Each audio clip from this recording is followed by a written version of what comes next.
नमस्कार, आप सभी का स्वागत डीडी न्यूज़ पर। आप देख रहे हैं सांकेतिक भाषा का हमारा विशेष बुलेटिन।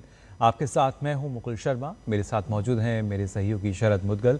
तमाम खबरें आपको बताएंगे, लेकिन सबसे पहले नजर डालते हैं हेडलाइंस पर। राष्ट्रपति द्रौपदी मुर्मू आज मोल्दोवा, नॉर्थ मैसिडोनिया और रोमानिया की यात्रा पर होंगी रवाना। तीनों देशों के शीर्ष नेतृत्व के साथ व्यापार, प्रौद्योगिकी, पर्यटन और निवेश समेत कई क्षेत्रों में सहयोग बढ़ाने पर होगी चर्चा।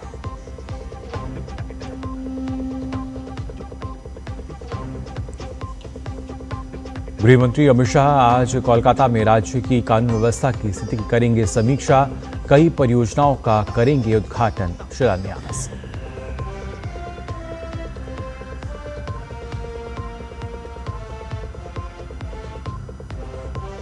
संसद के मॉनसून सत्र से पहले सरकार ने आज सर्वदलीय बैठक बुलाई। सभी राजनीतिक दलों के साथ संसद के सुचारू संचालन में सहयोग पर होगी चर्चा।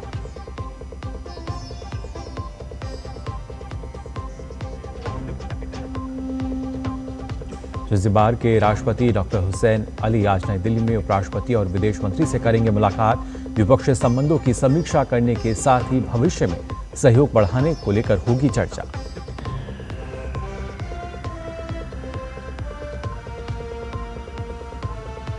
ईरान और अमेरिका के एक दूसरे पर भीषण हमले जारी। ईरान ने अमेरिका के साथ हुए अंतरिम समझौते को निलंबित किया।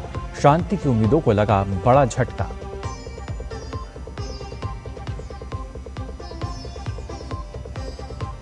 और फीफा विश्व कप का महामुकाबला, खिताबी मैच में स्पेन और अर्जेंटीना होंगी आमने सामने। वहीं इंग्लैंड ने फ्रांस को 6-4 से हराकर हासिल किया तीसरा स्थान।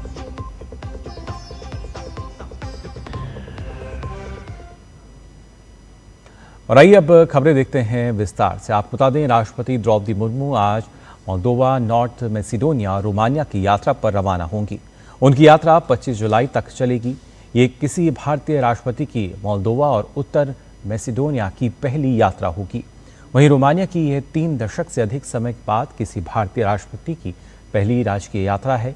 इससे पहले 1994 में भारतीय राष्ट्रपति ने रोमानिया की यात्रा की थी। राष्ट्रपति की इस यात्रा के दौरान तीनों देशों के शीर्ष नेतृत्व के साथ व्यापार, प्रौद्योगिकी, पर्यटन और निवेश समेत कई क्षेत्रों में सहयोग बढ़ाने पर चर्चा होगी। राष्ट्रपति द्रौपदी मुर्मू अपनी यात्रा के पहले चरण में मोल्दोवा पहुंचेंगी। वहां वह राष्ट्रपति के साथ द्विपक्षीय और प्रतिनिधिमंडल स्तर की वार्ता करेंगी।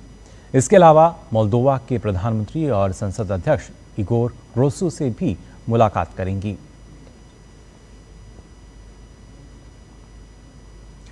केंद्रीय गृह मंत्री अमित शाह के पश्चिम बंगाल दौरे का आज अंतिम दिन है।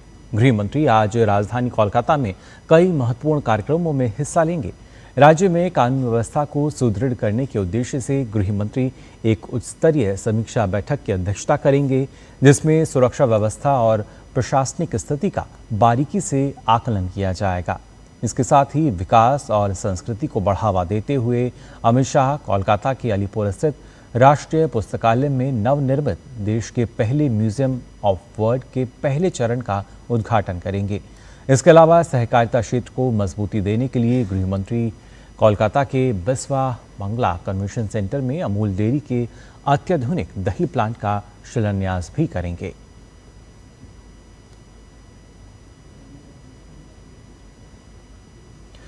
बीस जुलाई को संसद का मॉनसून सत्र शुरू हो रहा है। इससे पहले सरकार ने आज सर्वदलीय बैठक बुलाई है। बैठक में सरकार सभी राजनीतिक दलों से संसद के दोनों सदनों की कार्यवाही सुचारू रूप से चलाने में सहयोग की अपील करेगी।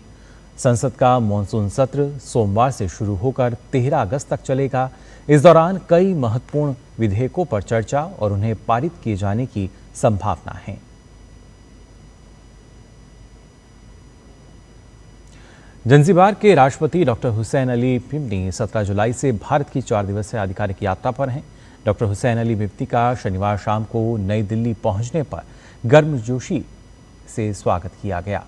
अपने दौरे के तीसरे दिन आज राष्ट्रपति मिप्ती नई दिल्ली में उपराष्ट्रपति सीपी राधाकृष्णन से मुलाकात करेंगे और द्विपक्षीय संबंधों के सभी पहलुओं की समीक्षा करने के साथ भविष्य में सहयोग के नए रास्ते तलाशने को लेकर भी चर्चा करेंगे। डॉक्टर मिमनी विदेश मंत्री डॉक्टर एस जयशंकर से भी मुलाकात करेंगे। विदेश मंत्रालय का कहना है कि ये यात्रा द्विपक्षीय रणनीतिक साझेदारी को लगातार मिल रही नई गति का प्रतीक है। साथ ही दोनों पक्षों के बीच लंबे समय से चले आ रहे पीपल टू पीपल कनेक्ट और वैश्विक दक्षिण यानी ग्लोबल साउथ के साझेदारों के रूप में साझा प्राथमिकताओं को भी ये यात्रा और मजबूत करेगी। बात श्री अमरनाथ यात्रा को लेकर जम्मू कश्मीर में खराब मौसम की चेतावनी को देखते हुए एहतियात के तौर पर आज से जम्मू से श्री अमरनाथ यात्रा को अस्थायी रूप से रोक दिया गया है। मौसम विभाग द्वारा अगले कुछ दिनों में खराब मौसम की भविष्यवाणी के बाद तीर्थयात्रियों की सुरक्षा को ध्यान में रखते हुए ये फैसला लिया गया है। मौसम अनुकूल होने और रास्तों को सुरक्षित घोषित किए जाने के बाद यात्रा फिर से शुरू की जाएगी। अब तक श्री अमरनाथ जी की यात्रा के दौरान 3,70,000 से ज़्यादा तीर्थयात्रियों ने पवित्र गुफा में दर्शन किए हैं। इस साल की यात्रा 3 जुलाई को शुरू हुई थी और 57 दिनों के बाद 28 अगस्त को समाप्त होगी। वहीं दूसरी ओर खराब मौसम और मौसम विभाग की चेतावनी के बाद श्री माता वैष्णो देवी श्राइन बोर्ड ने वैष्णो देवी यात्रा भी अस्थायी रूप से रोक दी है।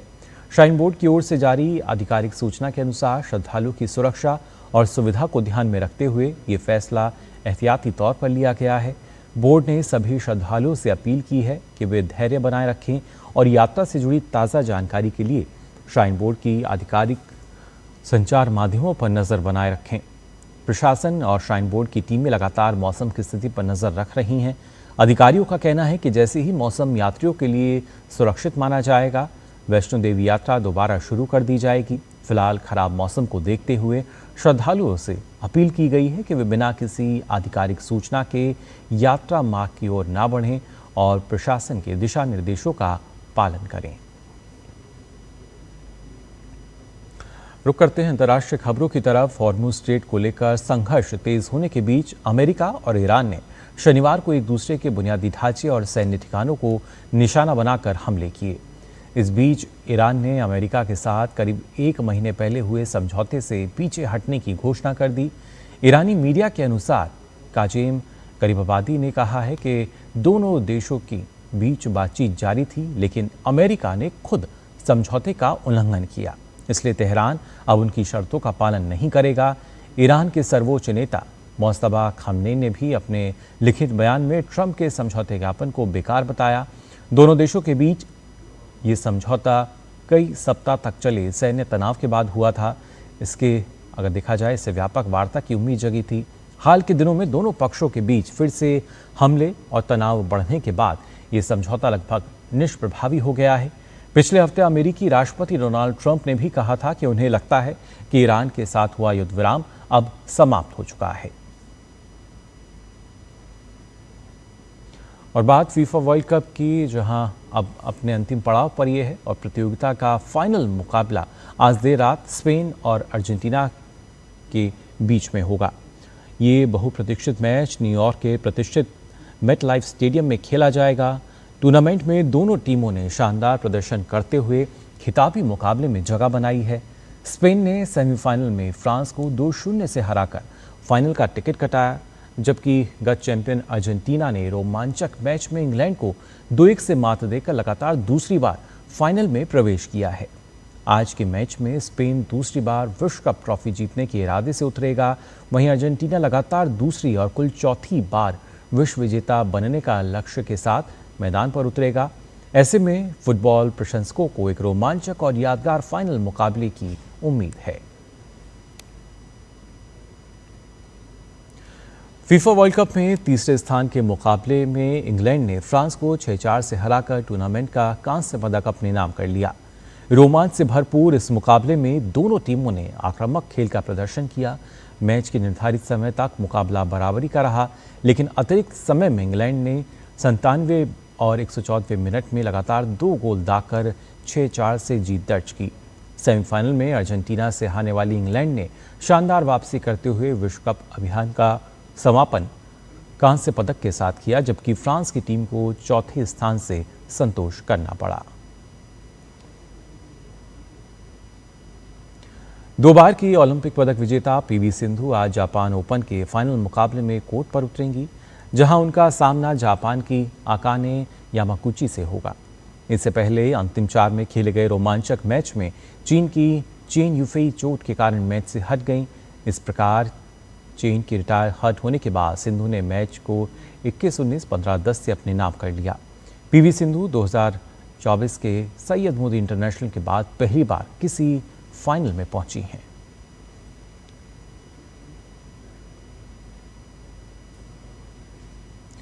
तो फिलहाल के लिए सांकेतिक भाषा के इस विशेष बुलेटिन में बस इतना ही। मुझे और मेरे सहयोगी शरद को दीजिए अनुमति। नमस्कार।